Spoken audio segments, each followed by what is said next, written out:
Ebola virus पहली बार 1976 में सामने आया था और अब इसका 13th आउटब्रेक दुनिया को डरा रहा है।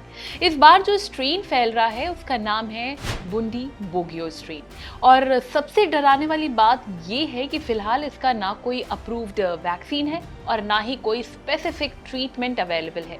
एक्सपर्ट्स कह रहे हैं कि इसकी डेथ रेट 25% से लेकर 90% तक हो सकती है। आउटब्रेक कैसे होते हैं?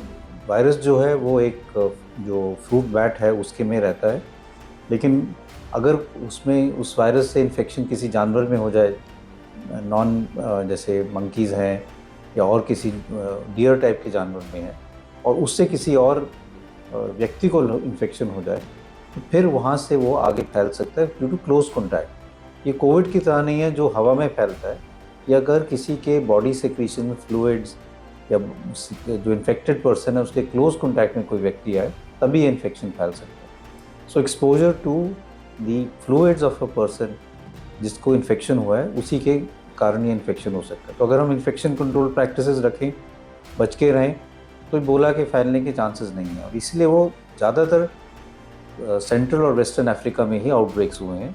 दुनिया में और किसी पार्ट में आउटब्रेक्स नहीं हुए। अफ्रीका के कई देशों में इबोला के केसेस तेजी से बढ़ रहे हैं। WHO ने भी इसे public health emergency of international concern यानी PHEIC डिक्लेयर कर दिया है।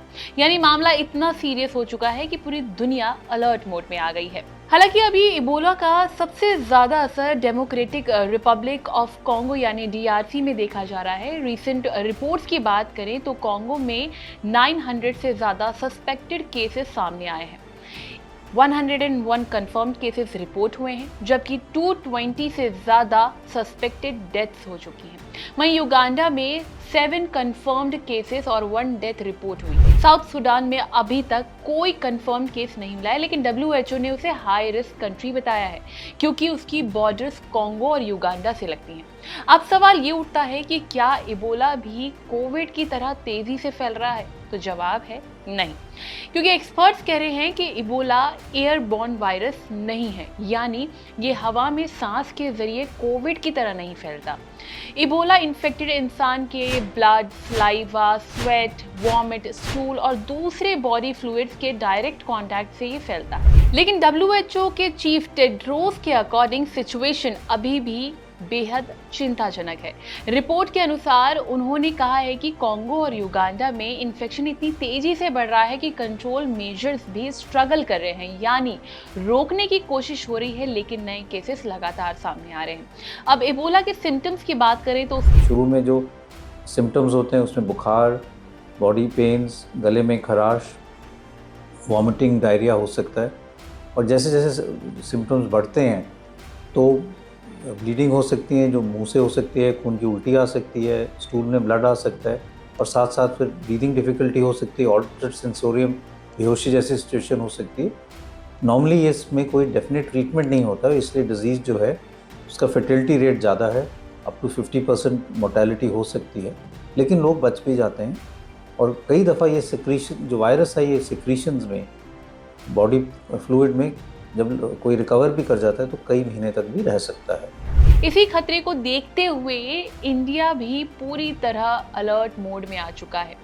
वहीं सेंट्रल गवर्नमेंट ने कॉन्गो, युगांडा और साउथ सुडान की नॉन एसेंशियल ट्रैवल अवॉइड करने की एडवाइजरी भी जारी करी है। दिल्ली के IGI एयरपोर्ट समेत देश के सभी इंटरनेशनल एयरपोर्ट्स और पोर्ट्स पर स्क्रीनिंग बढ़ा दी गई है। हाई रिस्क कंट्रीज से आने वाले पैसेंजर्स की थर्मल स्क्रीनिंग और डिटेल्ड मेडिकल चेक्स किए जा रहे हैं। साथ ही ट्रैवलर्स को 21 दिन तक खुद पर नजर रखने की भी सलाह दी गई है, क्योंकि इबोला के सिम्टम्स 2 से 21 दिनों के बीच कभी भी सामने आ सकते हैं। राजस्थान, कर्नाटक और आंध्र प्रदेश समेत कई राज्यों ने हॉस्पिटल्स को अलर्ट कर दिया है। सस्पिशियस केसेस के लिए आइसोलेशन वार्ड्स भी तैयार किए गए हैं। इसके अलावा हेल्थ मिनिस्ट्री के डिजीज प्रिवेंशन डिपार्टमेंट ने 34 स्टेट्स और कंट्रीज के लिए इबोला मॉनिटरिंग और प्रिवेंशन पर ट्रेनिंग वर्कशॉप भी आयोजित किए। Directorate general of health services ने सभी राज्यों को SOP भी जारी कर दिया है। फिलहाल राहत की बात यहाँ पर यह है कि इंडिया में अभी तक इबोला का कोई कंफर्म्ड केस सामने नहीं आया है। लेकिन कोविड ने हमें एक चीज़ ज़रूर सिखाई है, वायरस छोटा हो सकता है लेकिन अवेयरनेस और प्रिकॉशंस हमारी सबसे बड़ी सेफ्टी होती है। अगर फीवर, वॉमिटिंग, वीकनेस या अनयूजुअल ब्लीडिंग जैसे सिम्टम्स दिखें तो सेल्फ मेडिकेशन नहीं, तुरंत डॉक्टर से कंसल्ट करें। इस वीडियो को लेकर आपकी क्या राय है, कमेंट करके ज़रूर बताएं और हेल्थ से जुड़े इस तरह के और भी वीडियोज़ के लिए लाइक एंड सब्सक्राइब करें thehealthsite.com।